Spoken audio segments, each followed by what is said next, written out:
Je vous rassure, hein, on va revenir sur le territoire dans la deuxième partie. Effectivement, là, c'est un peu théorique, mais on a besoin de caler un peu des notions parce qu'aujourd'hui, on entend parler d'impact social, on entend parler d'utilité sociale et on utilise un peu tout ce vocabulaire d'une façon assez imprécise. On a mis le petit nuage de mots qui est issu des premières fiches qu'on a pu renseigner. Et déjà, alors si on retraduit ce vocabulaire, si on resitue ce vocabulaire sur le territoire et si on retraduit ce vocabulaire un peu technique en termes usuels, je dirais, ben voilà, on a des choses qui apparaissent assez... on a la question filière courte et locale, par exemple, ces deux mots qui apparaissent en gros, ça veut dire qu'il y a des occurrences importantes dans les différents textes que vous nous avez adressés. Et puis, donc, on a la question de la localisation par la filière courte et le local, et puis la question de la dynamique par la revitalisation, transformation, création, développement. Donc là, on voit qu'il y a bien deux dynamiques qui sont vraiment fondatrices de ces initiatives. Est-ce qu'il y a des questions à l'issue de cette première partie ? Non, c'était sur l'auto-évaluation. Est-ce que finalement, même s'il n'y a pas vraiment de définition partagée, de critères validés, comment est-ce qu'on peut essayer dans sa structure de faire une auto-évaluation du degré d'utilité sociale en fait, ou d'impact social? Donc en fait, effectivement, il n'y a pas de définition a priori. Donc tout l'enjeu, ça va être de le définir collectivement. Donc la démarche qui peut être menée, c'est de mobiliser les différentes parties prenantes ou collectivement, type grande réunion, ou de manière un peu plus séparée si c'est plus pertinent, pour arriver à identifier les principaux registres de l'utilité sociale, donc les principaux grands champs d'apport. Ça, on va le traduire en critères et c'est ça qui va servir de référentiel et de base pour l'auto-évaluation. Voilà. Je vais repasser la parole à Jean-Marc Brulé qui a omis de vous parler de quelque chose qui est très important sur la question des territoires. Alors vous parlez de critères et d'auto-évaluation. En fait, le débat du label, qui est le débat à la fois le plus emblématique et en même temps le plus polémique, et c'est sympathique d'ailleurs comme ça, au sein de la loi cadre de l'économie sociale et solidaire qui est portée donc par Benoît Hamon en tant que ministre. Mais par ailleurs, il y a d'autres sujets qui sont vraiment de l'actualité. Et les sujets, c'est quand même sortir. On voit qu'on est toujours dans des logiques de définition, de ces périmètres, de secteurs, de territoires. Et en fait, on essaie de sortir de ce ghetto qui est très théorique. Et les façons d'en sortir, c'est par trois axes essentiels. Un axe sémantique qui vient d'être abordé, donc qui est quel autre terme plus dynamique, et en l'occurrence l'innovation sociale. Et vraiment, ça je le dis en direct pour dialoguer avec Hélène Duclos, mais l'innovation sociale est le terme que nous on utilise le plus pour décrire une dynamique dont les frontières sont floues, parce qu'on ne veut pas donner justement de définition et qu'on veut que les frontières restent floues volontairement. C'est difficile d'imposer cette démarche, c'est très libéral et c'est très peu français, mais voilà, nous on a choisi ça. Et puis les deux autres démarches qui sont fondamentales, c'est partir de la réalité de l'économie, c'est-à-dire des produits, des biens, des services que l'on construit, que l'on fabrique au sens large, même des concepts qu'on fabrique, et qui donnent lieu à des activités économiques dans des logiques organisées qui sont des filières. Donc partir d'une première réalité, qui est celle de la réalité des produits, partir d'une stratégie de filière. Et la deuxième, ou le troisième axe de déghettoisation de l'ESS, c'est le partir du terrain. Et quelle meilleure façon de partir du terrain que de partir d'une logique de territoire qui se défendent, enfin en gros qui s'organisent, se défendent par eux-mêmes. Et donc c'est toute la liberté. C'est un débat très difficile au niveau par exemple du Conseil régional de France, où il y a une primauté de l'administration, une centralité de l'administration qui est très forte. Et donc c'est justement de laisser ça un peu de côté, ou de se retenir, d'avoir cette logique très pyramidale à la française, et de laisser les territoires s'auto-organiser, pas s'auto-évaluer, mais s'auto-organiser, les acteurs de l'ESS sur une filière précise ou sur un territoire précis, ou les deux, qui forment ensemble un projet d'organisation entre eux, dont le projet est à la fois la mutualisation des charges et des services, etc., les économies d'échelle, mais aussi la solidarité économique, au sens s'entraider et acheter en gros les produits des uns et des autres plutôt les acteurs de l'ESS la même filière, du même territoire, plutôt pour acheter plutôt chez les copains qu'acheter chez des boîtes de l'économie classique. Déjà, c'est un premier effet de solidarité. Et ensuite, s'encourager aussi, serrer les coudes, même à entreprises soi-disant concurrentes, mais en fait complémentaires. Tout ça dans une même filière. Donc, il y a un exemple. Alors, tout ça, c'est pour produire un truc. Forcément, il faut un acronyme, parce qu'on est en France. Hein. Donc, on appelle ça les PTCE. Attention les yeux. Pôles territoriaux de coopération économique. On aurait pu trouver un nom plus sympa ou l'appeler, je ne sais pas moi, on aurait pu l'appeler le pôle Uxibil ou le pôle Hervé de Falvar ou le pôle Hélène Duclos. Voilà, on aurait pu prendre des penseurs de renom et puis leur donner un nom. Ça aurait été plus chouette, mais voilà, c'est la France, donc c'est PTCE. Et en fait, ça part ça ne doit pas être piloté par des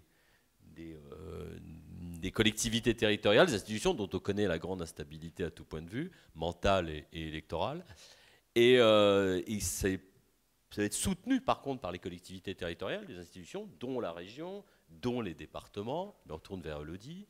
Voilà, donc on est censé soutenir ces initiatives généreuses et spontanées et libérales des territoires qui, dans une logique de filière qui a du sens, une logique de territoire, arrive à organiser ce genre de choses. Donc c'est vraiment, nous on y croit à fond. C'est vrai que c'est un peu la méthode Coué, hein, c'est plus on y croit, plus ça a une chance de marcher. Ça s'appelle le volontarisme, c'est aussi con que ça. Et voilà, en Essonne, il y a un potentiel quand même important du point de vue de la culture essonnienne, du rapport à la fois au territoire et à l'économie. Il y a quand même un potentiel. Et donc c'est vrai que pour ceux qui sont dans ce truc-là depuis quelques mois ou années, c'est pas très vieux, mais enfin ça fait 2-3 ans qu'on bafouille sur cette histoire. On parle tout le temps d'un seul et même exemple mirifique qui est l'art de la chaussure dans la Drôme, hein, voilà, et autour du pôle Archer. Donc ça c'est vraiment très connu. On aimerait bien avoir une success story qui émerge en Ile-de-France et qu'on puisse raconter. Si on est en Essonne, vous pourrez compter à fond sur l'atelier pour faire un buzz d'enfer sur le site. Donc voilà, c'est parmi les initiatives d'auto-organisation, avant même les débats infernaux d'auto-évaluation sur lesquels je ne veux surtout pas rentrer, à moins que je veuille perdre toutes mes positions existantes. C'était juste pour rebondir et expliquer aussi pourquoi je posais des questions, parce que finalement, je représente un territoire qui s'est auto-organisé, justement, et parce la démarche était innovante. Le triangle vert des villes maraîchères du Repoix, qui regroupe des communes, des agriculteurs et des associatifs, donc pour promouvoir l'agriculture locale et développer harmonieusement à la fois la ville et la campagne. Et en fait, comme on était un peu un ovni au début des années 2000, quand on s'est structuré et qu'on a monté l'association, les politiques publiques n'étaient pas adaptées pour nous accompagner. Et à force d'énergie et de persuasion, on a réussi avec d'autres partenaires à faire évoluer les politiques publiques justement pour reconnaître notre structure un peu atypique et puis accompagner d'autres qui étaient aussi en émergence. Et puis après coup, finalement, là où je ressens en écoutant les propos des uns et des autres ce besoin d'auto-évaluation, c'est pour revenir au niveau local et là où il faut renouveler un peu notre engagement et où on éprouve un peu le besoin de justifier de nouveau notre action qui était partie du local. Mais voilà, il faut revenir vers le local pour rejustifier notre utilité justement et auprès des différents publics concernés par l'objet de notre structure.